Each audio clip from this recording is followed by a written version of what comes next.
Hi my lovelies and welcome back to another video. If you're new here, welcome. It's a pleasure to meet you. This is Bolded in Color and I'm Keisha. If you're already subscribed and you're already a part of my lovely family, hey boo, welcome back. We missed you. All right, now let's talk. I should probably take my glasses off. We got a mad glare. So let's address the monkey in the room.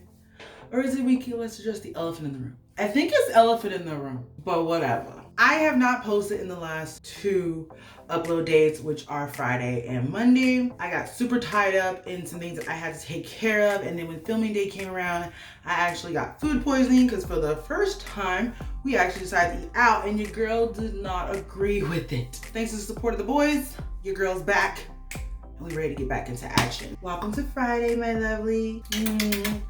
I thought this would be a great time to talk about hair because I have had people who have approached me because they normally get their hair relaxed and they're not able to do so because they can't go to the salon and get it professionally done. I've had people talking about, they normally wear their hair in some type of protective style, or I call it a break. Like getting box braids that are excessively tight. Yes, it's intended to protect your hair from over manipulation, but if it's too tight and you're causing stress on your hair and your scalp, it's not. Like, what am I gonna do with my head? Like, I gotta take these braids down. They're killing me. What am I gonna do? And then of course the chicas who are living the low key, less is more lifestyle. I'm in the house, I'm not going nowhere, I'm not doing nothing, got no reason to go in there and slay a wig. I don't have no reason to go in there and like create something elaborate because I'm literally not going anywhere. I'm gonna get cute for the couch. So the go-to style when you just don't feel like being bothered, whether your hair is straight, if you wear it in its natural curly state, whatever your preferred method is the ponytail or a bun. Whether it's a high pony, a low pony, whatever, that's pretty much the go-to for everybody when it's just, I don't feel like being bothered today. I'm gonna show you guys what my go-to styles are. Well, at least one of them anyway. What my go-to style is when I'm going through a low maintenance situation with my hair. Let's get into it. I thought this would be a good time to share. I don't know if I've done it already, but I probably have because I know I get asked it a lot. How did I transition from wearing my hair relaxed to going back to my hair being natural? And I want you guys to understand, I've been natural for over a decade, almost 2 decades now. I've been natural. And when I say I'm natural, I mean I haven't worn any type of chemical product or used any type of chemical product to straighten my hair. I wore a perm for about 2 or 3 years in my high school years. And when I graduated from high school, I decided I didn't want to continue. And so with that decision being made, I went back to being perm-less. When I decided to just 86 the creamy crack, your girl moved into moisturizing my hair, and I lived by neutralizer. My neutralizer of choice, I'm gonna leave my hair in my way until we get to this part. There we go. When I decided to start using a neutralizer, I went with Motions. It was a brand that I knew. I knew they had a neutralizing shampoo. I knew that I didn't have any irritations or anything like that with the product essentially. So that's just what I went in. I found the largest bottle I could find and I washed my hair, shampooed and conditioned my hair every week. My natural texture started to come back. Once a month, I would probably cut about 1 to about 2 inches maybe of hair. So I would let my hair grow for the month. At the end of the month, I would just go in and cut like 2 inches off, and I kept doing that until I had all the permed hair off. So if you have been thinking about it and it's something that's on your mind, you've been tinkling with the idea, if you don't want to engage into doing the big chop, you know what I'm saying? Back away from the scissors and just start treating the perm. So if you are considering this as an option, I encourage you and give you good luck and say, as I always tell anybody, whoever's switching from one routine to another, just be patient. You have to learn a new skill. The second thing that I've been getting asked about the most is, what do I do now that my protective style is no longer holding on? Like the braids are starting to come loose. They're starting to get heavy. You have about this much new growth. You're ready to take these bad boys down. They got to go. What do I do? My recommendation is quick and simple. Take it down. Take it down responsibly. Cut at the ends. Twiddle your way up. Once you start to see your actual hair within the braid, I would say just add another 2 inches, especially if you have layers. Add another 2 to 3 inches and then start cutting the braids into a blunt chop like that, and then just slowly take them down. And then you can use a spray bottle with whatever product you like and really get it in this area. So you guys know I use a spray bottle. I put a little aloe vera juice, rose water, coconut water, just regular water, and just slowly moisturize the hair. And your natural hair, if it's a curly texture, it will just start to revert up here, and it gives you a little bit of slip, and it just sort of like separates the braid hair from your actual hair. Now, let's move on to the next section. Before we do, I need to take a quick commercial break because I gotta run to get my butter. Hold on. One of the downsides of sharing your hair products with someone else is they move your stuff and you have to go look for it. John recently did a refresh on his dreads, and so he took my butter and my oil to the bathroom because that's where he likes to do his hair. Ugh. Release it from the elastic. When it comes to protecting your hair in these low maintenance situations where you're just kind of chilling, you know, just want to make sure the hair is moisturized and nourished and feeling good and looking good, so when we step back out there into the real world again, we're feeling good and confident. You know what I'm saying? There are a few steps that I recommend. I'm going to lightly moisten my hair, just get it a little damp. I don't want it dripping. I just want it to get a little bit wet so it's easier for me to detangle and I get some moisture, some hydration back in. So I'm just gonna use my spray bottle. This spray bottle has rose water, aloe vera, and a little bit of water, just plain old water. Then I'm using my hair to toe butter. This one has an orange hue to it because I use amla oil, which some amla oils, if you get unrefined, it is a little, gives you like a reddish orange hue. I'm also gonna be using my hair and scalp oil as well. And I'm just gonna sort of give myself a good massage on the scalp, coat the hair really nicely to lock in moisture, and then we'll be on our way. How many of you are sitting at home wearing your hair in a ponytail or a bun?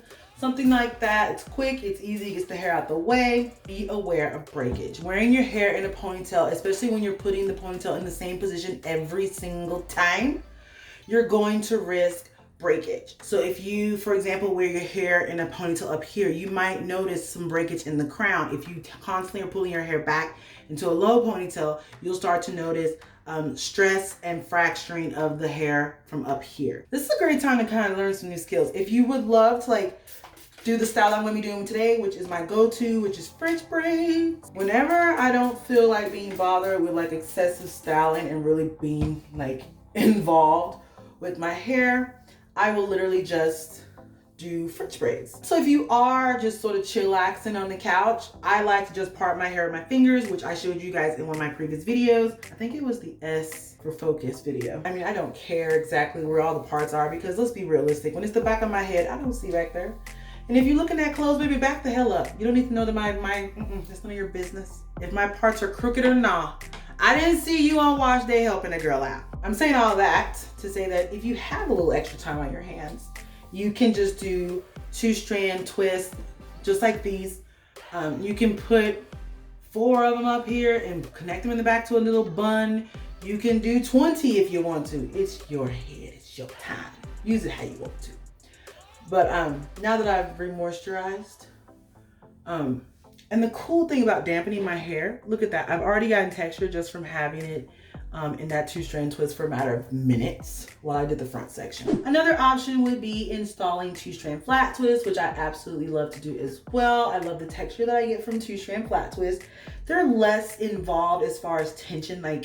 Yes, you could make a 2-strand flat twist tight. It's not necessary. I feel like it's intended to be a little chunky. I like that volume, so I don't really make my 2 strands very tight, but you could do that. My third one is French braids. So I will literally do kind of like this goddess crown braid technique sometimes. Find the center, whoosh, all the way back. Doing that is fine for a couple of days, but I will say that doing a middle part can be damaging to the hair around the middle part because you're pulling the hair from the center to wherever the braid is positioned. If you braid really tightly, that's putting a lot of stress and tension and you'll notice breakage. That is why we're doing a side part. And then voila, do the exact same thing on the other side. What other topics have I been hearing? Products. Product testing and reviewing is something else I've been noticing because a lot of people are like, I'm not going to the store. Going to the store is a hit or miss sometimes because maybe what you're going for on that random day that you decide to venture out of the house, it might not have came in the truck yet at Wally World or Target or wherever you shop, and the hair supply stores are closed, so you're probably experimenting with some different products, which for me, I think is a great thing. If you do find yourself out there at the grocery store or wherever you pick up your hair care product and you do not see your preferred brand, don't panic. The panic is attacking me! Hey, Hey, watch it. I would say this is a great time to start picking up those bottles and start reading the labels. Does this particular brand have some of the similar things that I like about my other brand? Read some stuff, girl. Check out some reviews. You never know, you might find your new best friend in that grocery store. There are also some really great brands online. And the really cool thing about ordering online is when I tell them, like, yes, you might have to wait a day or two for it. So if you know your wash day is coming, first of all, don't do me. Don't do like I do. I have literally went in my room with the intent of washing my hair and discovered your girl ain't got no shampoo. I don't have my conditioner's empty. I'm always dealing with a bottle empty. That's why I buy 2 bottles every time I go to the store and buy hair product. There's always something missing, and I'm starting to wonder if John's been using my stuff. Just add a little bit more butter, especially to the end, so like mid shaft down. I always tell you guys, protect those ends. They're the oldest part of your hair. Think of your ends as the senior citizen on your scalp, okay? He needs the most love and attention. He needs some affection. He needs some TLC. He wants to know that you remember to come and visit him. Who are you? Doing some DIY stuff at home is a really good thing to be doing right now. With limited availability to go to the store, why not? Give yourself a protein treatment. Put on a little bit of their mayonnaise or whatever. I've heard of a lot of really cool treatments right now that are organic and easy to do. We're talking avocados, bananas, sweet potatoes, aloe vera. All these things feel so good. And you're getting all the vitamin and nutrients of that particular plant on your head. But if you're on a budget, like I said, you have to go to the grocery store anyway. Just pick up a sweet potato, an avocado, a banana. Those are really great things to add to the hair. You can get some protein treatments. There's like whey powders and stuff like that. Just do some little research. Start seeing what your hair needs and do that real quick like. Just checking to see if the front is moisturized. Look at that scalp shining, girl. Once you've decided, are you going back to the creamy crack? Is it time to take down that style? What are you gonna do with it afterwards? These are all really big things you should be thinking about if you wanna make sure that your scalp is healthy while we're away from our salons. Now, I personally haven't been to a salon in many moons. I'm just not a salon person, not anything against professionals. It's just, I'm tender-headed AF. And I don't want just anybody like pulling and tugging on my hair, because I'm like, you know what, I'm out. And I've done that before. It's like, baby, my hair is attached to my scalp and I would appreciate a little bit of, TLC, be sensitive. Then I kept moving, or when you're constantly moving from place to place and you don't know a lot of people, you really don't know where you want to go. I just got in the habit of doing my own hair, honestly. I mean, I have a cousin who is a hairstylist and she will give a girl a good trimming when I need it. She's the one who hooked the girl up, and I think she's cut my hair twice in the last 5 or so years. Learning how to do your own hair is no shade to a professional, but I just like to have the control over my own hair. Are there times where I want to go to the salon? Yes. I want to get some braids installed. I'm thinking about either doing box braids or some cornrows, like doing some stitch braiding. Things that I can't do with my talons on, you know what I'm saying? Oh my God, that reminds me, like recently someone had like stopped me when I went to Walmart. I've only gone out of my house like 4 times. I was in Walmart and the said, oh my God, your nails are so cute. I'm like, thank you. She's probably looking like, girl, where you get your nails done, friend? My nails done grew out now, as you can see. But these are so cute. These are this beautiful, like, orangey gold color and an olive color. Both of these colors are from Glam and Glitz, I think. How done? Somebody asked me what's on this shelf behind me. This is where all my nail stuff is. So this is where all my acrylics are, my polishes, my monomers, my brushes, all that stuff over here. All of You by Glam and Glitz and Elizabeth, also from Glam and Glitz. Actually all of my stuff up here is from Glam and Glitz. I've been doing my own nails for over a year now. Ooh, your girl's glistening. That's like a combination of water and oil.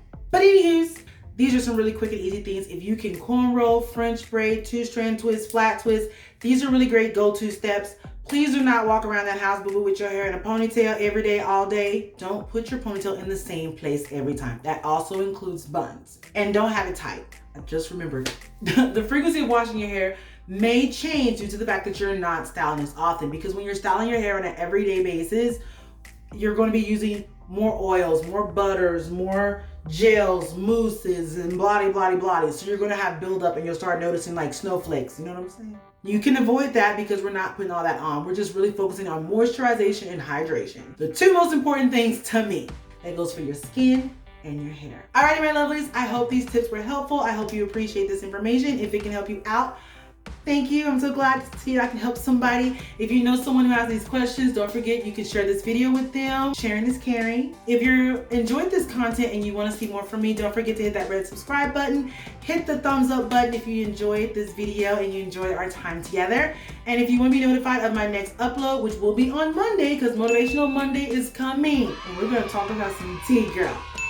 If you live in an area where you're still seeing that there are cases and new diagnoses coming out, please stay at home. Let's reduce the amount of people getting sick. Let's reduce the amount of lives that we're losing. If you're an emergency worker, again, if you were an essential worker, if you work for a hospital or anything in the medical field, I want to say it again. Thank you so much for putting yourself out there and helping save lives and being a support system to all of us out here. We greatly do appreciate you. If no one else tells you, I appreciate you. Everybody stay safe, stay home, stay bold, stay colorful, stay true to yourself, stay blessed. Peace. Bye.